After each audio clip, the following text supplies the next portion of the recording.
you will get what you focus on, so focus on what you want. Hello, good morning everyone, welcome to the Young Minds Group. This is Sunil Singh. अगर आपने the young minds group को subscribe नहीं किया then subscribe now. तो चलिए start करते हैं आज के करंट अफेयर को ऑन द डेली बेसिस. आज है 17 अक्टूबर. आज से रिलेटेड जितना भी इंपॉर्टेंट क्वेश्चन बन सकते हैं हम सभी को कवर करेंगे और सभी को डिटेल में एनालिसिस करेंगे. चलिए देखते हैं आज के पहले क्वेश्चन को. क्वेश्चन नंबर 1, 300 T20 खेलों में टीम की कप्तानी करने वाले विश्व के पहले खिलाड़ी कौन बने. यानी T20 फॉर्मेट में 300 मैच की कप्तानी करने वाले, T20 मैच में 300 मैच की कप्तानी करने वाले कौन ऐसा खिलाड़ी बन गया है. महेंद्र सिंह धोनी, इवन मॉर्गन, रोहित शर्मा और डैरेन सैमी. इसका सही आंसर है महेंद्र सिंह धोनी. क्या बन गए हैं, ऐसे एक कैप्टन बन गए जिन्होंने T20 मैच की 300 मैचों में कप्तानी की. इनकी टीम भी CSK, यानी अभी IPL चल रहे थे तो CSK क्या है, CSK जीत गई. इसमें कौन सा 4th टाइटल जीता. अगर IPL की बात की जाए तो कौन सा 14 टाइटल था, वो था मैच था, यानी एडिशन था. कौन सा 14वां एडिशन था. अगर आपकी ऑरेंज कप की बात की जाए कि इस एडिशन में सबसे ज़्यादा रन बनाए तो किसने, ऋतुराज गायकवाड़ ने किसे 635 रन बनाए. और सबसे ज़्यादा विकेट यानी पर्पल कैप की बात की जाए किसे मिले तो हर्षल पटेल, जिन्होंने कितने 32 विकेट लिए. और आपको इयन मॉर्गन पता है KKR के, वैसे इंग्लैंड के खिलाड़ी है और KKR की तरफ से खेल रहे थे, कैप्टन थे उसके. तो KKR सेकंड रनर अप रहा है. इसे कितने मिले CSK को 20 करोड़ रुपए और हारने वाली यानी रनर अप टीम को कितने मिले 12.5 करोड़ रुपए. चलिए देखते हैं नेक्स्ट क्वेश्चन. विश्व भर में हर वर्ष विश्व खाद्य दिवस कब मनाया जाता है. आपको पता है ना कि विश्व खाद्य दिवस कब मनाया जाता है. 13 अक्टूबर, 14 अक्टूबर, 16 अक्टूबर और 15 अक्टूबर. तो इसका सही आंसर क्या हो जाएगा, 16 अक्टूबर को मनाया जाता है क्या, विश्व खाद्य दिवस. अच्छा, एक दिन और मनाया जाता है क्या, विश्व रीढ़ दिवस, यानी जो बैकबोन आती है अपने, तो उसके लिए भी मनाया जाता है. इसकी थीम क्या थी, बैक टू बैक. ठीक है, तो अभी आपको विश्व खाद्य दिवस का बताना था, तो इसमें क्या था 16 अक्टूबर को मनाया जाता है. चलिए देखते हैं नेक्स्ट क्वेश्चन. हुनर हाट का आयोजन 16 से 25 अक्टूबर में जो होगा तो वो किस राज्य में होगा या कौन सा राज्य करवाएगा, वो बताना है आपको. झारखंड, उड़ीसा, मध्य प्रदेश और उत्तर प्रदेश. तो इसका सही आंसर क्या हो जाएगा, उत्तर प्रदेश में क्या होगा, हुनर हाट का आयोजन होगा. उत्तर प्रदेश के बारे में आप जान लेते हैं. यहाँ का आपको चीफ मिनिस्टर का पता होगा. चीफ मिनिस्टर कौन है यहाँ के, योगी आदित्यनाथ. योगी आदित्यनाथ यहाँ के क्या है, चीफ मिनिस्टर है. गवर्नर की बात की जाए तो आनंदीबेन पटेल है. यहाँ पे एक इंपॉर्टेंट डैम है, कौन सा, रिहंद डैम, जो रिहंद नदी पर है. इसे गोविंद वल्लभ पंत सागर डैम नाम से भी जाना जाता है. यहाँ पे दुधवा नेशनल पार्क भी है. और अगर यहाँ के राज्य की पक्षी की बात की जाए तो कौन है, सारस है, जो ब्लैक गर्दन वाला होता है. और पशु की बात की जाए तो बारहसिंगा. एक्चुअली बारहसिंगा मध्य प्रदेश का भी क्या है, राज्य के पशु है. अगर लोकसभा की बात की जाए तो कितनी 80 और राज्यसभा की सीटें की बात की जाए तो कितने 31. चलिए देखते हैं next question. Question number 4. Question number में 4 से पूछ रहा है निम्नलिखित में से कौन सा, यानी ये राज्य पूछ रहा है कि अभी कोविड वैक्सीन लग रही थी वो कब से कहाँ तक लग रही थी, वो लग रही थी 18+ एज से. लेकिन अब 2 से 18 साल के बीच में बच्चों के लिए वैक्सीन लगाने वाला कौन सा राज्य बन गया है. महाराष्ट्र, तमिलनाडु, उड़ीसा, कर्नाटक. तो इसका सही आंसर क्या हो जाएगा, तमिलनाडु देश का पहला राज्य बन गया जिसमें 2 से 18 साल के बच्चों को वैक्सीनेशन चालू कर दिया गया है.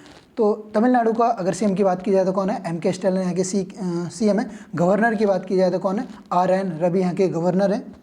और अगर यहाँ की नेशनल पार्क की बात की जाए तो गिंडी नेशनल पार्क है यहाँ पे. मन्नार नेशनल मरीन जो नेशनल पार्क है वो है, यानी पानी वाला है.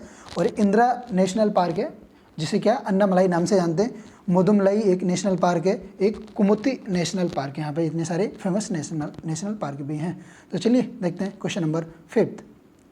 निम्नलिखित में से किस समूह ने पहला ग्रीन बॉन्ड लॉन्च किया है. यानी किसके ग्रीन बॉन्ड से आप समझ गए, किसी ने एनवायरनमेंट के लिए जो अच्छा काम करे तो उसलिए ये बॉन्ड हुआ. तो सार्क, ब्रिक्स, यूरोपियन संघ यानी यूरोपियन यूनियन और G7. तो इसका सही आंसर क्या हो जाएगा, यूरोपियन यूनियन ने क्या किया है, ग्रीन बॉन्ड को लॉन्च किया है. अच्छा, सार्क के बारे में जानते हैं. सार्क का फुल फॉर्म क्या होता है, south Asian association for regional country. अगर इसके हेडक्वार्टर की बात की जाए कहाँ है, काठमांडू, नेपाल में. इसकी स्थापना कब हुई थी, 1985 में. किसकी, सार्क की. और ब्रिक्स की बात की जाए तो ब्रिक्स में पे इसका इंडिया पार्ट है ब्रिक्स का. और G7 में भी कितनी है, 7 कंट्री है, बट ये यूरोपियन संघ भी ऐड हो गया अभी। इसमें क्या था, जैसे अगर इसकी ट्रिक की बात की जाए, जीएफ को जूस पिलाओ, जैसे जीएस क्या होता है, Germany, Japan, Italy, England, France, USA and Canada जैसी इसमें कंट्री हैं। चलिए देखते हैं नेक्स्ट। अगर G7 की बात की जाए, इसका अभी वो कहाँ पर हुआ था, वो कहाँ पर, यूके में समिट हुआ था, यूनाइटेड किंगडम ब्रिटिश में हुआ था। चलिए क्वेश्चन नंबर देखते हैं नेक्स्ट, क्वेश्चन नंबर 6। निम्नलिखित में से किन संस्थान ने बच्चों के लिए दंत स्वच्छता ऐप यानी हेल्दी स्माइल एक एप्लीकेशन लॉन्च किया है बच्चों के दांत के लिए? तो ये किसने लॉन्च किया? बाल स्वास्थ्य संस्थान, भारतीय चिकित्सा यानी ICMR ने, अखिल भारतीय आयुर्विज्ञान यानी संस्थान एम्स ने, इनमें से कोई नहीं। इसका सही आंसर क्या हो जाएगा? थर्ड इसका सही आंसर है। अगर इसकी बात की जाए तो इसका कहाँ पर है ये? तमिलनाडु में, मदुरई तमिलनाडु में ये बना हुआ है, फोटो में देख सकते हैं ये है। चलिए क्वेश्चन नंबर देखते हैं 7। कौन रवि शास्त्री के बाद भारतीय क्रिकेट टीम के मुख्य कोच के रूप में कार्यभार संभालने के लिए तैयार है? यानी आपको बताना है कि अभी अगर इंडियन मेंस की कोच की बात की जाए तो कौन है? रवि शास्त्री कोच हैं यहाँ के, रवि शास्त्री यहाँ के कोच हैं। लेकिन ये क्या है, रिटायर होने वाले, तो आपको बताना कि अब नेक्स्ट कोच कौन बनेगा BCCI का? सचिन तेंदुलकर, अनिल कुंबले, सुनील गावस्कर और राहुल द्रविड़। इसका सही आंसर क्या हो जाएगा? राहुल द्रविड़ इंडिया के मेंस टीम के यानी क्रिकेट मेंस टीम के क्या बनने वाले? नेक्स्ट कोच बनने वाले हैं। अच्छा, तो अभी कौन है? अभी आपको पता है जैसे रवि शास्त्री। अगर वुमेन की बात की जाए तो कौन है? रमेश पवार वुमेन्स कोच है, वुमेन्स क्रिकेट कोच कौन है?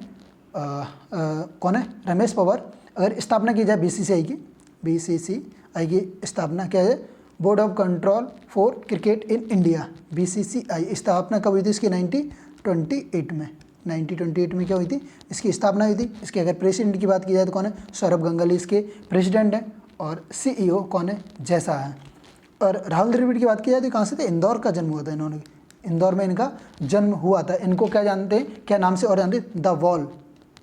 द वॉल नाम से भी इनको जानते हैं। तो आपको याद रखने के नेक्स्ट कोच कौन बनने वाले हैं? राहुल द्रविड़। चलिए देखते हैं क्वेश्चन नंबर नेक्स्ट। विश्व का सबसे बड़ा बिटकॉइन खनन केंद्र कौन सा बन गया है? आपको पता होगा इससे पहले तो चाइना था, लेकिन अभी कौन बन गया? अमेरिका। चलिए क्वेश्चन नंबर देखते हैं 9। किस देश ने अपना पहला सौर अन्वेषण उपग्रह लॉन्च किया? वियतनाम, जापान, रूस और चाइना। कौन सा? सौर यानी सोलर से रिलेटेड है। तो ये किसने किया? वियतनाम, जापान, रूस। तो इसका सही आंसर क्या होगा? चाइना। चाइना का ब्रांड एम्बेसडर कौन है? चमगादड़ है। और अगर यहाँ के प्रेसिडेंट की बात की जाए तो कौन है? Xi Jinping. इसकी कैपिटल की बात की जाए तो कौन है? बीजिंग। बीजिंग क्या है इसकी? कैपिटल है चाइना की। और प्रेसिडेंट कौन है? Xi Jinping. चलिए नेक्स्ट बात की जाए क्वेश्चन नंबर 10 की। इंडिया में 5G नेटवर्क यानी मोस्टली अभी सभी लोग कौन 4G मोबाइल चलाते हैं। 5G मोबाइल तो आने लगे लेकिन सिम नहीं आई 5G। तो उसमें क्या है? इंडिया में 5G नेटवर्क का सबसे पहले 5G नेटवर्क टेस्टिंग कौन करेगा? यानी MOST लॉन्च ही करने वाला है। तो कौन करेगा आपको बताना है? भारती एयरटेल, जियो, आइडिया, वोडाफोन। जैसे आपने यहाँ पे अगर देख लिया होगा, क्लू में लिखा होगा आपको। तो कौन करने वाला? भारती एयरटेल। अगर भारती एयरटेल फाउंडर की बात की जाए तो कौन है? सुनील मित्तल इसके क्या है? फाउंडर है भारती एयरटेल ने अभी इंडियन स्पेस ऑर्गेनाइजेशन जो था, इंडियन स्पेस एसोसिएशन जो भी मोदी ने लॉन्च किया, इसमें उसका भी एक क्या पार्ट बन गया, एक वन वे भी था। तो इसका पार्ट। अगर चेयरमैन की बात की जाए तो खुद कौन है? सुनील मित्तल इसके चेयरमैन है। CEO गोपाल वित्तल करके, गोपाल वित्तल कौन है? इसके CEO हैं। चलिए क्वेश्चन नंबर देखते हैं नेक्स्ट।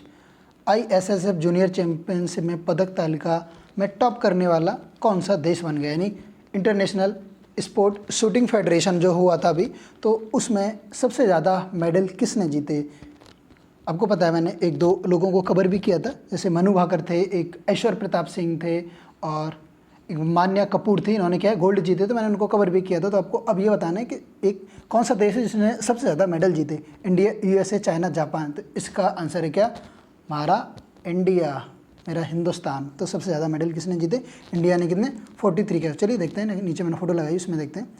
ये देखो, इंडिया ने कितने जीते? टोटल 43 जीते, लेकिन गोल्ड 17 आसपास ही नहीं है कोई। यूनाइटेड स्टेट्स ने इससे कितना? अमेरिका 7 मतलब 10 पहले, इसने सिर्फ 7 जीते। इंडिया बहुत आगे, कितने? 17 मेडल गोल्ड जीते, 16 सिल्वर और 10 ब्रॉन्ज, टोटल मिला के 43। आधे भी नहीं है कोई। 21 का कितना डबल करोगे तब भी 42 रहा, फिर बहुत आगे हैं। तो ISSF में किसने किया है?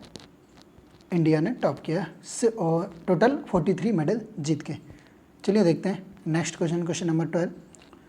वर्ल्ड प्रेस फ्रीडम इंडेक्स, यानी जो जर्नलिस्ट होते हैं उनको कितनी आज़ादी है अपनी तरह से न्यूज़ चलाने की या फिर रिपोर्टिंग करने की आज़ादी है, इस हिसाब से जो रिपोर्टिंग जारी होती है। तो आपको यही बताना वर्ल्ड प्रेस फ्रीडम इंडेक्स में भारत का स्थान कौन सा है? 140, 41, 142, 143। तो इसका सही आंसर क्या हो जाएगा? 142। चलिए एक तो इंडेक्स और जान लेते हैं इंपॉर्टेंट। अगर जैसे हंगर इंडेक्स पूछा जाए कि भूखमरी के मामले में क्या है हंगर वाला, तो इसका कितना है? 101, 101 नंबर है। अगर किसकी बात की जाए, डेमोक्रेसी, जैसे आप जानते हैं कि इंडिया दुनिया का सबसे बड़ा डेमोक्रेटिक कंट्री यानी लोकतांत्रिक देश कहा जाता है। इसमें हमारी क्या है? इसमें 53 रैंक है। अगर पॉपुलेशन की बात की जाए तो पॉपुलेशन में तो हम बहुत आगे हैं, कितने? दूसरे नंबर पे। और ऐसे रिपोर्ट बताई जा रही है कि हम जल्द ही 2025 तक इंडिया के सबसे ज़्यादा बन जाएंगे, यानी पॉपुलेटेड कंट्री बन जाएंगे, सबसे ज़्यादा जनसंख्या वाली कंट्री, चाइना को पछाड़ के बन जाएंगे। तो अभी कौन से नंबर पे हैं पॉपुलेशन में? दूसरे पे। अगर जेंडर गैप की बात की जाए, जेंडर गैप मतलब लड़की वुमेंस और मेंस में जो डिफरेंस होता है उसकी बात की जाए तो उसका कितना है? 140। इनोवेशन इंडेक्स की बात की जाए, इनोवेशन मतलब एक बढ़ावा होता है सरकार की तरफ से या इनोवेशन जो होता है, तो उसमें बात की जाए तो कितना? 46 रैंक है। ऐसे बहुत इंपॉर्टेंट वाले थे जो रिसेंटली 2021 के थे और उसको मैंने सभी को डिस्कस कर लिया। चलिए क्वेश्चन नंबर देखते हैं 13। किन दो देशों के बीच एक्सरसाइज मित्र शक्ति 16 अक्टूबर को संपन्न हुई? तो किन देशों के बीच ये हुई थी? तो ये क्या है? फाइनल है, यानी समारोह हो चुकी है, उसके बाद की ये फ़ोटो है। तो किसके बीच हुई थी? श्रीलंका, पाकिस्तान, जापान और नेपाल। तो इसका सही आंसर क्या हो जाएगा? श्रीलंका के बीच कौन सी मित्र शक्ति होती? श्रीलंका के बीच एक और एक्सरसाइज होती, कौन सी? सिलाई नेक्स एक और एक्सरसाइज होती है। अगर जापान की बात की जाए तो कौन सी? जिमैक्स करके होती है, किसके साथ? जापान के साथ। एक और होती है धर्म गार्जियन। और नेपाल की बात की जाए तो नेपाल का आई होप पता होगा क्या होती है? सूर्य किरण नाम से एक्सरसाइज होती है, वो किसके साथ होती है? नेपाल के साथ होती है। चलिए क्वेश्चन नंबर देखते हैं 14। नागरिक उड्डयन महानिदेशालय ने किस फ्लाइट कंपनी का लाइसेंस 30 दिन के लिए, बट टेम्परेरी किया, परमानेंट नहीं किया, कितने? 30 दिन के लिए रद्द कर दिया? स्पाइसजेट, इंडिगो, गो फास्ट, यानी कि एक्चुअली ने पहले क्या था? गो एयर था। मैं भी पहले इसमें जॉब कर चुका हूँ, तो गो एयर था इससे पहले, तो अभी क्या हो गया? गो फास्ट हो गया। फ्लाइट नागरिक उड्डयन महानिदेशालय तो किसे कर दिया? SpiceJet, Indigo, go fast and air India. तो सही आंसर क्या हो जाएगा? स्पाइसजेट को, क्योंकि इसमें कुछ ऐसा सामान पाया गया है, नहीं कुछ एक नियम कानून पॉलिसी होती कि आपको ये सामान ले जा सकते, ये नहीं ले जा सकते। तो उन्होंने क्या किया? इसका उल्लंघन किया, तो उसके बाद इसे बैन कर दिया 30 दिन के लिए। अब क्या होगा? उसमें लिथियम वाली बैटरी भी नहीं ले जा सकते।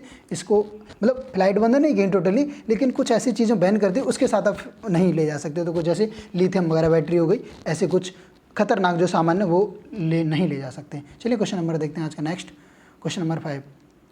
किस देश का सेंजोउ 13 अंतरिक्ष यान डॉक 6 मंथ के यानी 6 महीने मिशन के अंतरिक्ष के लिए गया है? यानी 6 महीने के लिए 3 अंतरिक्ष यात्री आपको दिख रहे होंगे, ये 6 महीने के लिए जा रहे हैं। इससे पहले इस देश का एक मिशन यानी फेस 1 भी गया था, तो उसमें अंतरिक्ष यात्री 3 महीने सक्सेसफुल रह के आ गए हैं। तब ये कौन सा फेस 2 है? ये अंतरिक्ष यात्री जा रहे हैं, कितने दिन के लिए जा रहे हैं? 6 महीने के लिए जा रहे हैं। बट ये है किसका? सेंजोउ। ये है USA, जापान, रूस, इंडिया और चाइना। ऑप्शन तो दिया ही नहीं मैंने, तो इसका कितना है? चाइना है इसका सही आंसर क्या हो जाएगा? चीन हो जाएगा इसका सही आंसर। चीन के हैं। अगर चीन की उसकी बात की जाए कंपनी की, तो कौन सी? यानी चाइना के नाम से, चाइना स्पेस एजेंसी नाम से। इसका प्रेसिडेंट है कौन चाइना का? Xi Jinping. अगर USA की बात की जाए तो सबको पता नासा है। अगर जापान की बात की जाए तो कौन है? जाक्सा करके है। और इंडिया का तो पता ही इसरो है। रूस की बात की जाए कौन सी है? रोसकॉसमॉस। एक यहाँ से लिख दे रहा हूँ मैं, रोसकॉसमॉस। ये किसकी है? और उसकी है। आई होप आज का वीडियो आपको अच्छा लगा हो, और अच्छा लगा then please like the video and subscribe my channel. Thank you for watching the video.